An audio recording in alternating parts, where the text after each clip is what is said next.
சிவ சிவ வெற்றி, நம நம வெற்றி, சிவாய சிவாய வெற்றி. சிவ சிவ வெற்றி, நம நம வெற்றி, சிவாய சிவாய வெற்றி.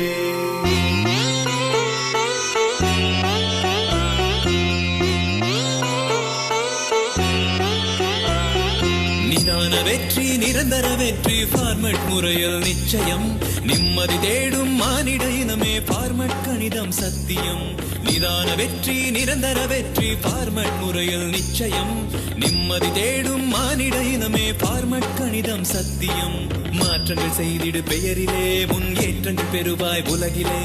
மாற்றங்கள் செய்திடு பெயரிலே, முன்னேற்றங்கள் பெறுவாய் உலகிலே. நிதான வெற்றி, நிரந்தர வெற்றி, ஃபார்மட் முறையில் நிச்சயம். நிம்மதி தேடும் மானிட இனமே, ஃபார்மட் கணிதம் சத்தியம்.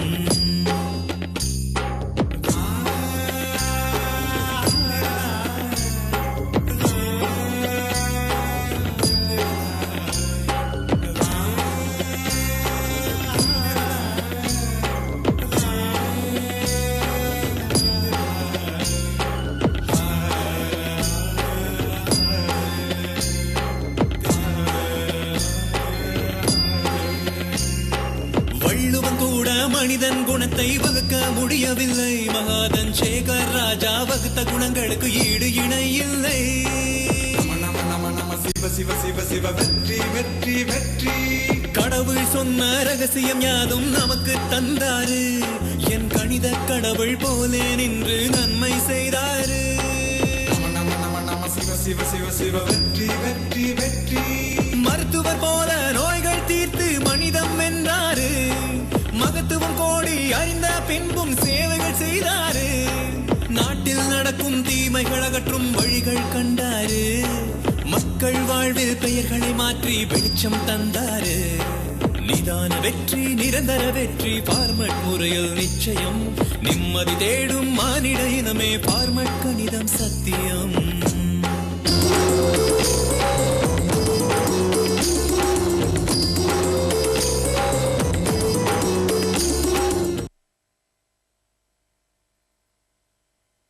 வணக்கம் நேர்களே, இது ஃபார்மட் நியூமராலஜி. இது எண்களின் சாம்ராஜ்யம். இது முழுக்க முழுக்க எண்களை மையமாக கொண்டு ஐயா மகாதன் சேகராஜா அவர்களால் உருவாக்கப்பட்ட ஒன்று. இன்னும் சொல்ல போனால் ஃபார்மட் நியூமராலஜிக்கும் அஸ்ட்ராலஜிக்கும் எந்த ஒரு சம்பந்தமும் கிடையாது. என்ன நேர்களே, நிகழ்ச்சியை பார்க்க ரொம்பவே ஆவலா காத்துட்டு இருக்கீங்களா? வாங்க நிகழ்ச்சிக்கு போலாம். உங்களது பிறந்த தேதிக்கு ஏற்ப உங்களது பெயர் அமைந்திருந்தால்தான் கடவுளிடம் உங்களது கோரிக்கை நிறைவேறும். வணக்கம் ஐயா. மீண்டும் உங்களை இந்த ஃபார்மட் நியூமராலஜி நிகழ்ச்சியில் சந்திப்பதில் மிக்க மகிழ்ச்சி. ஐயா, ஒருவர் அவருடைய பெயரை ஃபார்மட் நியூமராலஜி படி மாற்றி அமைச்சுக்கிட்டா அவங்களுடைய வாழ்க்கை தரம் எந்த அளவு உயரும்? முதலில் அவர்களை ஆன்மீக சிந்தனை எண்ணம் கொண்டவர்களாக மாற்றக்கூடிய சக்தி ஃபார்மட் நியூமராலஜிக்கு உண்டு. மிக்க நன்றி ஐயா. ஐயா, இப்போ நம்ம நிகழ்ச்சியில் நிறைய நேயர்கள் அவங்களுடைய கேள்விகளை சவால்களாக நமக்கு எழுதி அனுப்பியிருக்காங்க. அப்படி ஒரு நேயர் கேட்டிருக்காங்க, பில்லி சூனியம் அப்படின்றது உண்மையா? அப்படி இருந்ததுன்னா அதில் பாதிக்கப்பட்டவர்களும் நம்மளால் இந்த ஃபார்மட் நியூமராலஜி பேஸ் பண்ணி மாற்ற முடியுமா அப்படின்னு கேட்டிருக்காங்க. பொதுவாக ஒரு விஷயங்கள் ஒன்று இருந்ததுனா தான் அந்த சப்ஜெக்டை நாம் பேசுவோம். இல்லாத வார்த்தைகள் வராது. அப்போ அது இருக்குங்கிறதுனால தான் அந்த வார்த்தைகளும் இருக்கு. இல்லாமல் இல்லை, இருக்கு. நீ சொல்கிறப்போ அதை நம்ம ஃபார்மேட்டில் கூட ரெக்டிஃபை பண்ணணுமா, தீர்க்க முடியுமா அப்படின்னாக்கா முடியும். அதே நேரத்தில் அதில் கூட ஹீல் அஃபெக்ட் ஆகுது. எல்லா எண்களும் அதை அஃபெக்ட் பண்ணாது.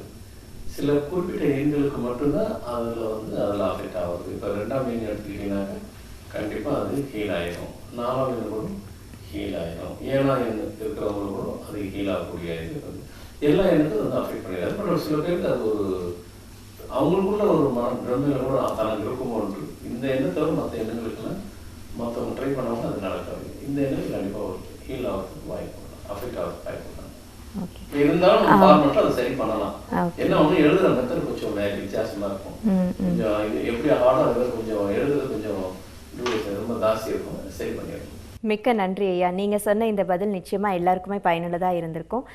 இப்போ இன்னொரு நேயர் வந்து ஒரு கேள்வி கேட்டிருக்காங்க. நம்ம நிகழ்ச்சியிலே நீங்க நிறைய தடவை சொல்லியிருக்கீங்க, சில ஹெல்த் ப்ராப்ளம்லாம் வந்ததுன்னா அதையும் நம்ம ஃபார்மட் நியூமராலஜியில் வந்து சரி பண்ணிடலாம் அப்படின்னு. அதில் ஒரு நேயர் பர்டிகுலராக வந்து வீசிங் ப்ராப்ளமையும் வந்து ஃபார்மட் நியூமராலஜி படி சரி பண்ண முடியுமா அப்படின்னு கேட்டிருக்காங்க. இதுக்கு உங்க பதில் என்ன? கண்டிப்பாக முடியுமா. ஒருவருடைய பிறந்த தேதியில் 3ஆம் எண் 7ஆம் எண், அதாவது 4 டிஜிட்டில் தேதி மாதம் வருடம் திருப்பி கூட்டு எண், அந்த 4 டிஜிட்லேயும் 3ஆம் எண்ணும் 7ஆம் எண்ணும் இருக்கிறவங்களுக்கு வீசிங் ப்ராப்ளம் கட்டாயம் இருக்கும். அதே நேரத்தில் கடலோர பகுதி சீஷோர் சைடு இருக்கிறவங்க இந்த ஏர் கூலரை யூஸ் பண்ணால் கூட அவங்களுக்கு வீசிங் மைல்டாக, ஏன்னா இந்த 3ஆம் எண்ணும் 7ஆம் எண்ணும் இல்லாதவங்களுக்கு கூட வீசிங் ப்ராப்ளம் சில பேருக்கு மைல்டாக இருக்கும். அது வந்து இந்த கடலோர பகுதி உள்ளே இருக்கிறவங்க ஏர் கூலர் யூஸ் பண்ணக்கூடாது. யூஸ் பண்ணால் அவங்களுக்கும் வரத்துக்கு வாய்ப்பு உள்ளன. ஸோ இனிவா இருந்தால் நம்ம ஃபார்மேட்டில் பேர் அப்ளை பண்ணி அதை ஃபாலோ பண்ணோம், அந்த வீசிங் ப்ராப்ளத்தையும் ரெக்டிஃபை பண்ணலாம். சரி ஐயா, நேயர்கள் கேட்ட 2 கேள்விக்குமே நீங்கள் ரொம்ப அழகாக தெளிவாக பதில் சொன்னீங்க. மிக்க நன்றி ஐயா. உங்களிடம் திறமை இருந்தும் அதை வெளிக்கொண்டு வர முடியாமல் இருப்பதற்கு உங்களது பெயர் ஃபார்மட் நியூமராலஜி படி இல்லை என்று நீங்கள் உணர வேண்டும். உங்கள் பெயரை ஃபார்மட் நியூமராலஜி படி மாற்றி அமைத்து வாழ்வில் உயர்ந்த நிலையை அடைய இன்றே அணுகுங்கள். நம சிவாய நம சிவாய ஓம் நம சிவாய.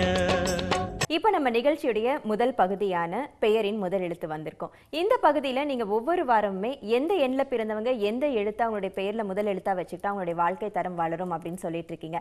அந்த வகையில் இந்த வாரம் எந்த எண்ணை கொண்ட பெயரை சொல்ல போறீங்க ஐயா?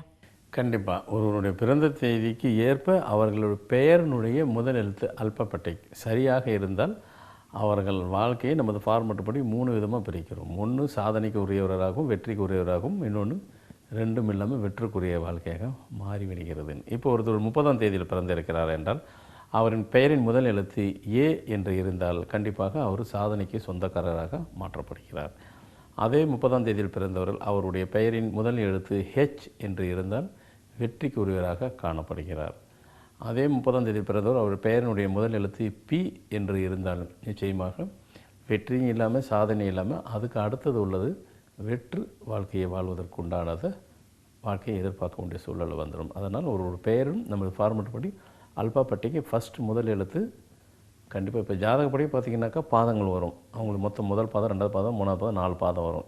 ராசி நட்சத்திர லக்னம் பார்க்கும்போது நம்மளதில் வந்து அல்பாபெட்டிக்கு இருக்குது. ஸோ நிச்சயமாக இதை பார்த்துட்டு அவர்கள் பிறந்த தேதிக்கு அனலைஸ் பண்ணி பார்த்தாக்கா சரி என்று தோன்றுபவர்கள் மாற்றிக்கொண்டு சாதனையா வெற்றியா அப்படிங்கிறது முடிவு கொண்டு மாற்றிக்கொள்ளலாம். ஸோ நீங்கள் இன்றைக்கி சொன்ன இந்த 30ஆம் தேதியில் பிறந்தவங்க வந்து கண்டிப்பாக இப்போ ரெக்டிஃபை பண்ணியிருப்பாங்க. ஒருவேளை அவங்க நேம் வேறு ஆல்ஃபபெட்டில் இருந்தால் நிச்சயமாக மாற்றுறதுக்கு ரொம்பவே பயனுள்ளதாக இருந்திருக்கும். மிக்க நன்றி ஐயா. நம சிவாய நம சிவாய ஓம் நம சிவாய. ஐயா, இப்போ நம்ம நிகழ்ச்சியுடைய அடுத்த பகுதியான ஆன்மீக டிப்ஸ். ஒவ்வொரு வாரமே நீங்கள் வந்து ஆன்மீக ரீதியாக நிறைய தகவல்கள்லாம் சொல்கிறீங்க. அண்ட் நம்ம வந்து அந்த கோவிலுக்கு அடிக்கடி போயிருப்போம், இருந்தாலுமே அதில் இருக்கிற ஒரு பெரிய விஷயங்கள் நமக்கு தெரியாமல் கூட இருந்திருக்கு. அதெல்லாம் நீங்கள் வந்து ரொம்ப அழகாக சொல்லியிருக்கீங்க. அந்த வகையில் இந்த வாரம் என்ன ஆன்மீக டிப்ஸ் கொடுக்க போகிறீங்க ஐயா? அதாவது திருச்செந்தூர் முருகர், அந்த திருச்செந்தூர் முருகன் கோயிலுக்கும் அனைவரும் போயிருப்போம். அங்கே நாளிக்கிணறு இருக்கும், அதையும் பார்த்துருப்போம்.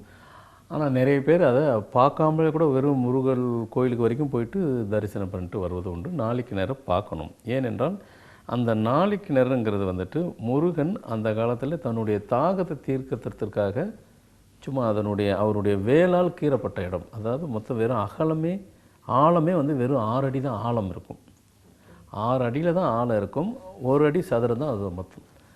இன்றைக்கும் அன்றையிலேருந்து இன்றை வரைக்கும் தண்ணி அது எந்த இடத்துல எப்படி ஊற்றுருக்குன்னு யாருக்கும் தெரியாது. பக்கத்திலே கடல் பக்கத்தில் பொதுவாகவே கடல் பக்கத்தில் ஒட்டி நீங்கள் கிணறோ எது போட்டாலும் உப்பு கரிக்க தான் செய்யும்.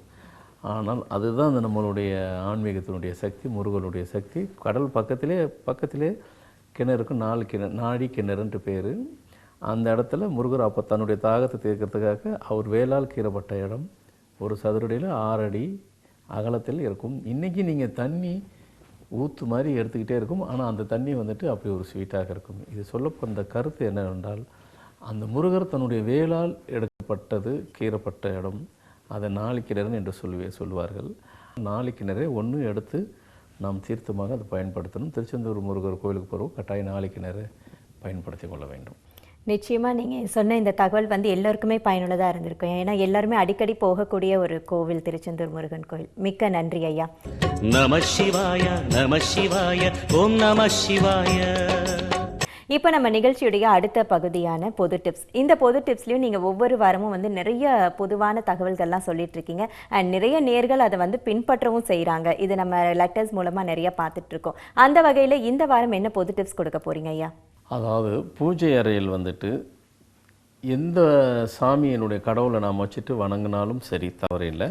அதே நேரத்தில் ஸ்படிகத்தின் மூலயமாக, கிறிஸ்டல் மூலியமாக அது எந்த சாமியை வச்சு வணங்கினாலும் அது அவசியம் நல்லது.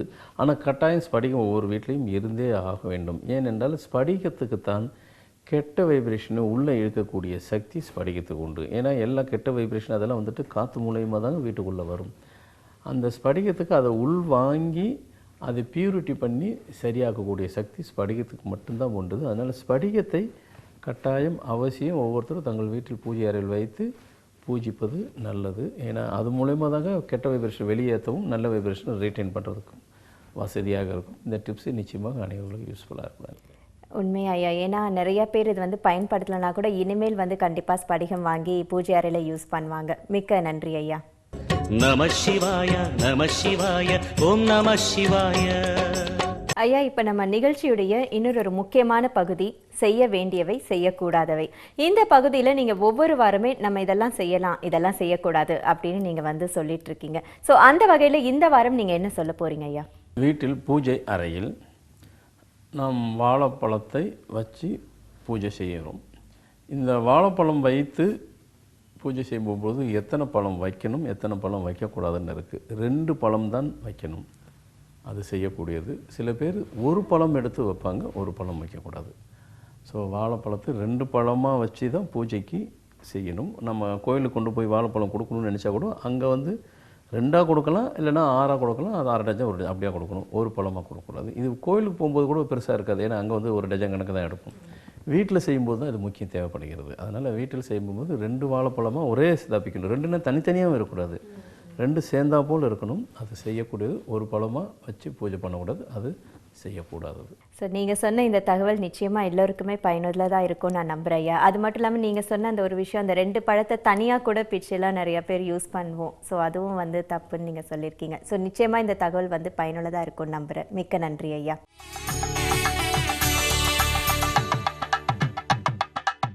ஐயா, இப்போ நம்ம நிகழ்ச்சியுடைய அடுத்த பகுதி திருமண பொருத்தம். நம்ம வந்து ஒருத்தங்க இப்போ கல்யாணம் பண்ணணும் அப்படின்னா ஜாதகம் பார்க்குறோம். அதே மாதிரி 10 பொருத்தத்தில் எத்தனை பொருத்தம் மேட்ச் ஆகுது இதெல்லாம் பார்க்குறோம். இதெல்லாம் விட பிறந்த தேதியும் வந்து ரொம்ப முக்கியம் அப்படின்னு நீங்கள் வந்து சொல்லிட்டு இருக்கீங்க. அதே மாதிரி எந்த தேதியில் பிறந்தவங்க எந்த தேதியில் பிறந்தவங்கள திருமணம் செய்துட்டு அவங்களுடைய வாழ்க்கை உயரும்னு நீங்கள் சொல்லிட்டு இருக்கீங்க. அந்த வகையில் இந்த வாரம் எந்த தேதியில் பிறந்தவங்களுக்கு பற்றி சொல்ல போறீங்க ஐயா? ஆண் பாலார் 12-12-80, பெண் பாலார் 11-11-86 உள்ளவர்கள் திருமணம் செய்திருந்தால் நமது ஃபார்மட் படி இவர்கள் இருவருக்கும் திருமண பொருத்தம் இருக்கிறதா என்றால் திருமண பொருத்தம் இருக்கிறது. அப்படி திருமண பொருத்தம் இருக்கிறது என்றால் எத்தனை சதவீதம் என்று கேட்டால் 65% போடலாம். இப்போ ஜாதகப்படி பார்த்தீங்கன்னாக்கா பொருத்தம் 10 பொருத்தம் 8 பொருத்தம்னுவாங்க. நம்மளில் வந்துட்டு பர்சன்டேஜ் தான் சதவீதம். அப்போ இவர்களுக்குள் எந்த வித கருத்து வேறுபாடு இருக்காது. லைஃபு நல்லா ஸ்மூத்தாக இருக்கும், ஒரு பிரச்சனை இல்லை. அதே நேரத்தில் கீழே கொடுக்கப்படுகிற ஒரு தேதி, அது திருமண தேதி. அந்த திருமண தேதியில் இவர்கள் இருவரும் திருமணம் செய்திருந்தால் இப்பொழுது இவர்களது வாழ்க்கை எப்படி இருக்கும்? அந்த திருமண தேதி 13/6/2010. அந்த திருமண தேதியில் ஆண் பாலார் 12-12-80, பெண் பாலார் 11-11-86 உள்ளவர்கள் திருமணம் செய்திருந்தால் வாழ்க்கையில் இவர்களுக்கு பிரச்சனை இருக்காது. அதே நேரத்தில் குழந்தை பாக்கியம் இல்லாமல் இருப்பதற்கும் வாய்ப்புள்ளன. ஆக்சுவல் தேதியில் அவர்கள் 2 பேர்களுக்கும் அந்த பிரச்சனை இல்லை. ஆனால் இந்த கீழே கொடுக்கப்பட்டுள்ள இந்த திருமண தேதியில் இவர்கள் திருமணம் செய்திருந்தால் கட்டாயம் குழந்தை பாக்கியம் இல்லாமல் இருப்பதற்கு வாய்ப்பு உள்ளன. அப்போ திருமண தேதியும் ஒவ்வொருத்தருடைய வாழ்க்கையிலையும் முக்கியம் பெறுவது அவசியம் பெறுகிறது, இன்ஃப்ளூயன்ஸ் பண்ணுது என்பது நமது நிகழ்ச்சி மூலமாக பார்த்துட்டு திருமண தேதி அவர்கள் இருவருக்கும் பொருத்தம் உள்ளபடி வைத்து கொண்டால் அவர்கள் திருமண வாழ்க்கை சிறப்பு பெறும் என்பது இந்த நிகழ்ச்சி மூலயமாக அனைவரும் இனிமேல் இதை ஃபாலோ பண்ணுவாங்க என்று நினைக்கிறேன். மிக்க நன்றி ஐயா. ஸோ நீங்கள் சொன்ன இந்த தகவல் கட்டாயமாக எல்லோருக்குமே பயனுள்ளதாக இருக்கும்னு நான் நம்புகிறேன். ஸோ சில தேதிகளை வந்து நீங்கள் சொன்னபடி மாறுதலான தேதியில் பண்ணியிருந்தாலும் அவங்க ஃபார்மட் நியூமராலஜி படி சரி செஞ்சுப்பாங்கன்னு நான் நம்புகிறேன் ஐயா. மிக்க நன்றி.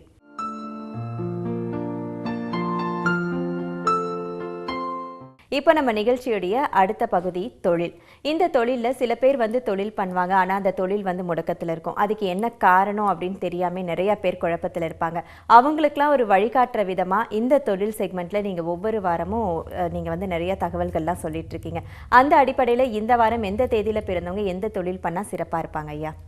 இப்போ 16ஆம் தேதியில் பிறந்தவர்கள் அவர்களுக்கு ஏற்றவாறு தொழிலை அவர்கள் தேதிக்கு ஏற்றவாறு தொழிலை செய்யும் பட்சத்தில் அந்த தொழில் நிச்சயமாக அவர்களுக்கு கை கொடுக்கும்.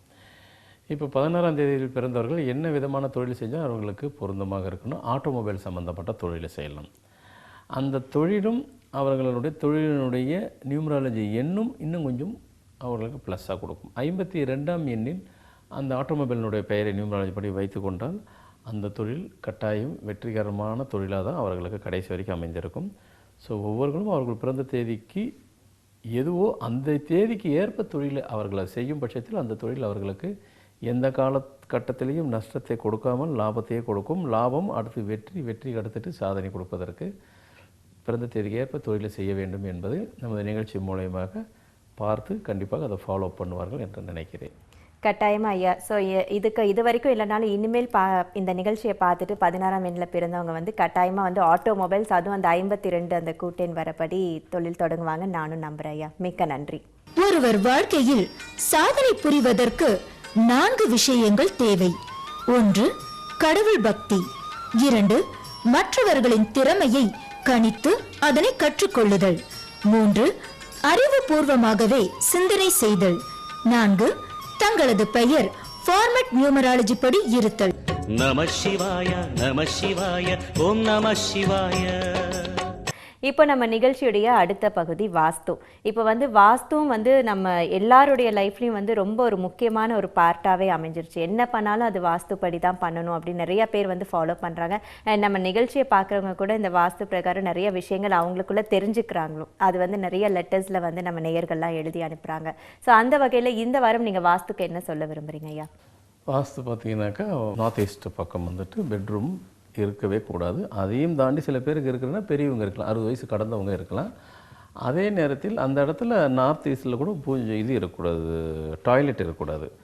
திருமணம் புதிதாக புதுமண தம்பதிகள் வடகிழக்கு பகுதியில் அந்த பெட்ரூமாக இருந்து அந்த இடத்துல வித் டாய்லெட்டோடு இருக்கிற போல் இருந்து அந்த இடத்துல அவங்க ஒரு புது வீடு வாங்கி குடியிருந்து அங்கே இருந்துட்டு அந்த இடத்துல இருந்து அவங்களுக்கு ஒரு வேளை குழந்தை பிறக்கிற ஒரு சூழ்நிலை உருவாச்சுன்னு சொன்னாக்கா கண்டிப்பாக பிறக்கும் குழந்தை கூட மனநிலை பாதிக்கப்பட்ட குழந்தையாக தான் பிறக்க, மென்டல் ரிட்டார்ட் உள்ள குழந்தை தான் பிறக்க வாய்ப்பு உள்ளன. அப்படி ஒரு அபார சக்தி வந்துட்டு வாஸ்துக்கு இருக்குது. அதனால் நார்த் ஈஸ்ட் பகுதியில் பெட்ரூம் இருக்கிறதே அவாய்ட் பண்ணுறது சரியாக இருக்கும். இந்த நிகழ்ச்சியை பார்த்து நிச்சயமாக அப்படி இருந்தாலும் அதை மாற்றி விட்டு அந்த இடத்துல அப்போ இருக்க வேண்டிய இடம் என்னென்னா பூஜை ரூபாக மாற்றிக்கொள்ள வேண்டும். ஸோ நிச்சயமாக அனைவரும் இதில் ஃபாலோ பண்ணுவாங்க நினைக்கிறேன். நிச்சயமா ஐயா. ஏன்னா இந்த தகவல் எல்லோருக்குமே வந்து பயனுள்ளதாக இருந்திருக்கும். ஒவ்வொரு வீட்டுக்குமே ரொம்ப அது முக்கியமான ஒரு விஷயம் நீங்கள் சொல்லியிருக்கீங்க. ஸோ கண்டிப்பாக இதெல்லாம் பின்பற்றுவாங்க நான் நம்புகிறேன். மிக்க நன்றி ஐயா. நம சிவாய நம சிவாய ஓம் நம சிவாய. ஐயா, இப்போ நம்ம நிகழ்ச்சியுடைய அடுத்த ஒரு சுவாரஸ்யமான பகுதி அற்புதம். இந்த அற்புதம் பகுதியில் ஒவ்வொரு வாரமே ஃபார்மட் நியூமராலஜி படி ஒருத்தங்க தன்னுடைய பேரை மாற்றிக்கிட்டாங்கன்னா அவங்களுடைய வாழ்க்கையில் என்னெல்லாம் வந்து அற்புதங்கள் நிகழ்ந்தது அப்படின்றத நீங்கள் வந்து சொல்லிட்டு இருக்கீங்க. ஸோ அந்த வகையில் இந்த வாரம் என்ன அற்புதத்தை சொல்ல போகிறீங்க ஐயா? கடந்த சில வருடங்களுக்கு முன்னால் திருச்சியிலிருந்து ஒரு ஃபேமிலி என்கிட்ட வந்தவர்கள். அவர்களுக்கு பிறந்த குழந்தை வழக்கமாக இருக்கிறத விட ஒரு கண்ணு வந்துட்டு உள்பக்கம் ரொம்ப அமுங்கி இருந்தது, வெளியே தெரியாத அளவுக்கு. ஒரு கண்ணு நல்லா நார்மலாக இருக்குது, ஒன்று மட்டும் ரொம்ப அந்த கண்ணுடைய அந்த பால் வந்துட்டு உள்ளே ரொம்ப உள்ளே இருந்ததுனால வெளியவே தெரியாது. அப்போ அந்த குழந்தையினுடைய பாட்டியும் தாத்தா தான் வந்தார்கள், பெற்றோர்கள் வர முடியாத சூழ்நிலை. அப்போ நான் சொன்னேன் ஒன்றும் கவலை இல்லை, குழந்தைய அழைச்சிட்டு கூட வரணும் அவசியம் இல்லை, ஃபோனில் பேசினேன்னு சொல்லிவிட்டு எனக்கு விஷயம் புரிஞ்சுட்டு அந்த குழந்தைக்கு பேரை கொடுத்து அந்த குழந்தைக்கு மதர் ஃபீடு இருக்கும்போது கொடுத்துட்டு பேரை உச்சரிச்சுக்கிட்டே சொல்ல சொன்னேன். பட் அதுக்கு டைமிங் கணக்கு கிடையாது. சொல்லுங்கள் கண்டிப்பாக 6 மாதத்தில் நார்மலுக்கு வந்துடும்னு. கண்டிப்பாக அது 6 மாதம் கூட இல்லை, 3 இல்லை 4 மாதத்துக்குள்ளே நார்மலாக அதுவும் 2 ஒரே கண்ணு 2 சேம் லைனுக்கு வந்துருச்சு. ஸோ அவங்க இப்போவும் அதை வந்து ரொம்ப ஒரு ஆச்சரியமாக பேசுவாங்க சொல்லுவாங்க. இப்போது நம்ம நிகழ்ச்சிக்கு ஷூட்டிங்க்கு 2 வாரத்துக்கு முன்னாடி கூட ஞாபகப்படுத்தினாங்க, என்னை அதை சொல்லவே இல்லையா, நான் வாரம் பார்ப்பேன் அதை சொல்லலை இல்லைம்மா மறந்துட்டேன் சொல்கிறேன்னு. கண்டிப்பாக சொல்லுங்கன்னுவாங்க. ஏன்னா அது வந்து அது சின்ன விஷயமாக இருக்கலாம், ஆனால் அது பெரிய மேட்ரு அது. ஏன்னா ஒரு கண்ணு நார்மலாக இருக்கும், இன்னொன்று வந்துட்டு தெரியவே தெரியாது, ஃபுல்லாக உள்ளே இருக்கும். அந்த குழந்தைக்கு பேரை சரியாக ஃபார்மட் நியூமராலஜி பேர் வச்சுட்டு அந்த பேரை அந்த குழந்தையோட மதர் ஃபீடு பண்ணும்போது சொல்ல நார்மல் கொண்டு வந்து வச்சுச்சு. ஸோ இது பல அற்புதத்திலும் இந்த அற்புதத்தை அவர்களை போல் என்னால் மறக்க முடியாத ஒரு அற்புத நிகழ்வு. உண்மையிலே ரொம்ப அற்புதமான ஒரு நிகழ்வாக தான் இருக்குது. ஸோ மிக்க நன்றி ஐயா.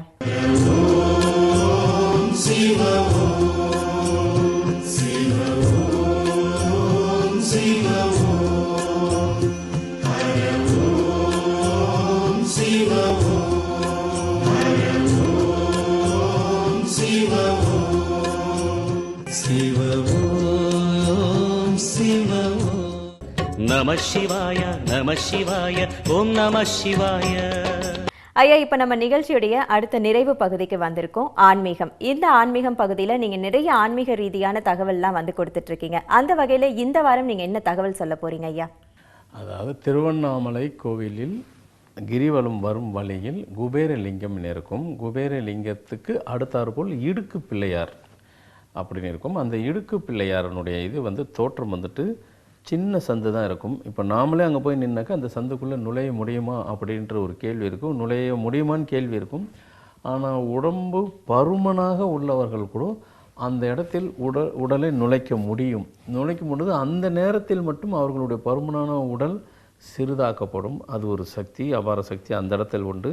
சிறிதாக்கி அந்த இடுக்கு பிள்ளையார் உள்வாழ செல் நுழைஞ்சு வெளியே வந்துடுவாங்க. வந்ததுக்கப்புறம் அவர்களே திரும்பி பார்த்தாலும் தன்னால் எப்படி முடிஞ்சதுன்ட்டு குழந்தை பாக்கியம் இல்லாதவர்கள் மாதம் பௌர்ணமி அன்று அந்த இடுக்கு பிள்ளையார் வழியாக 7 மாதம் தொடர்ந்து வந்தால் அந்த 7 மாதத்துக்குள் அவர்களுக்கு குழந்தை பாக்கியத்தையும் கிடைக்கிறதுக்கு உண்டான ஒரு நல்ல செய்தி கிடைக்கும். அப்படி ஒரு தகவலை நிச்சயமாக இதை கேட்டு அவர்கள் ஃபாலோ பண்ணானால் அந்த செய்தியை அவர்கள் எதிர்பார்க்கலாம்.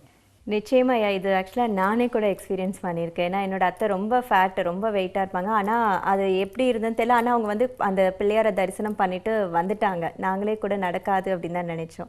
ஸோ இது நிச்சயமாக பார்த்துட்டு இருக்கிற எல்லாருக்குமே வந்து இந்த தகவல் வந்து ரொம்ப பயனுள்ளதாக இருக்கும்னு நான் நம்புகிறேன் ஐயா. ஐயா, இன்னைக்கு நம்ம நிகழ்ச்சியில் வந்து ஒவ்வொரு பகுதியுமே ரொம்ப பயனுள்ளதாக இருந்தது. நேர்கள் கேட்ட அந்த சவால் கேள்வியானது வந்து வீசிங் ப்ராப்ளம் இருந்தால் ஃபார்மட் நியூமராலஜியில் க்யூர் பண்ண முடியுமா, பில்லி சூனியம் இருந்தால் ஃபார்மட் நியூமராலஜியில் க்யூர் பண்ண முடியுமா கேட்டிருந்தாங்க. அதே மாதிரி இந்த இடுக்கு பிள்ளையார் பத்தி சொன்னீங்க. அண்ட் 30ஆம் தேதியில பிறந்தவங்க எந்த எழுத்தை வந்து முதல் எழுத்தா வச்சுக்கணும்னு சொன்னீங்க. அதே மாதிரி 16ஆம் தேதியில பிறந்தவங்க 52 கூட்டெழுத்தா வந்து ஆட்டோமொபைல் தொழில் தொடங்கினா நல்லா இருக்கும்னு சொன்னீங்க. இப்படி அதே மாதிரி பூஜை அறையில வந்து ஸ்படிகம் வச்சு பூஜை பண்ணலாம்னு சொன்னீங்க. இப்படி நிறைய விஷயங்கள் ஒவ்வொன்றுமே வந்து ரொம்ப சுவாரஸ்யமானதாகவும் இருந்தது, அதே மாதிரி ரொம்ப பயனுள்ளதாகவும் இருந்தது ஐயா. ஸோ இதே மாதிரி இன்னும் அடுத்த வாரமும் நிறைய பயனுள்ள தகவலை உங்ககிட்ட இருந்து கேட்கறதுக்காக ரொம்ப ஆவலா காத்துட்டு இருக்கேன். மிக்க நன்றி ஐயா. நன்றி. ஆன்மீக திருவுரு ஃபார்மட் நியூமராலஜியின் தந்தை டாக்டர் மகாதன் சேகர் ராஜா அவர்களால் எழுதி வெளியிடப்படும் புத்தகங்கள் அறிந்து கொள், தெரிந்து கொள், புரிந்து கொள். கடந்த 10 வருடங்களாக ஒளிபரப்பாகி வரும் ஃபார்மட் நியூமராலஜி நிகழ்ச்சியில் சொல்லப்பட்ட அரிய விஷயங்களின் தொகுப்பே பொக்கிஷம் என்ற பெயரில் புத்தகமாக வெளிவந்து கொண்டிருக்கிறது. வாங்கி படித்து பயனடையுங்கள். வாங்கி படியுங்கள். ஃபார்மட் நியூமராலஜியின் தொடக்கம். எண்களே உலகம். தத்துவங்கள். உலகிலேயே மாதம் நியூமராலஜிக்கு என்று கடந்த 12 வருடங்களாக வெளிவந்து கொண்டிருக்கும் புத்தகம்தான் நமது ஃபார்மட் நியூமராலஜி, ராஜாஸ் நியூமராலஜி. மேற்கொண்ட அனைத்து புத்தகங்களையும் வாங்க தொடர்பு கொள்ள வேண்டிய தொலைபேசி எண்கள் 9600608209, 960000737336 மற்றும் 9940317093 மற்றும் 9840451955. என்ன நேர்களே, இன்றைக்கு நம்மளுடைய நிகழ்ச்சியை பார்த்து நீங்க எல்லாருமே ரொம்பவே ரசிச்சிருப்பீங்க. மேலும் இந்த நிகழ்ச்சியில உங்களுடைய கேள்விகள், சந்தேகங்கள் மற்றும் நிகழ்ச்சியை பற்றின உங்களுடைய விமர்சனங்கள் எங்களுக்கு எழுதி அனுப்பணும்னா நீங்க எழுதி அனுப்ப வேண்டிய முகவரி ஃபார்மட் நியூமராலஜியின் தந்தை doctor Mahadan Sekar Raja, format numerology, எண் 4/5, ஏ சிங்காரம் தெரு, Vivekananda Nagar, Ramapuram, Chennai 6,89,000. Website formatnumerology.com. Email format729@gmail.com. மீண்டும் அடுத்த வாரம் இதே நிகழ்ச்சியில் உங்கள் அனைவரையும் சந்திக்கிறோம். நன்றி, வணக்கம். ஃபார்மட் நியூமராலஜி படி பெயர் அமைத்துக் கொள்வது தெய்வ வழிபாட்டுக்கு சமமானதாகும். சிவ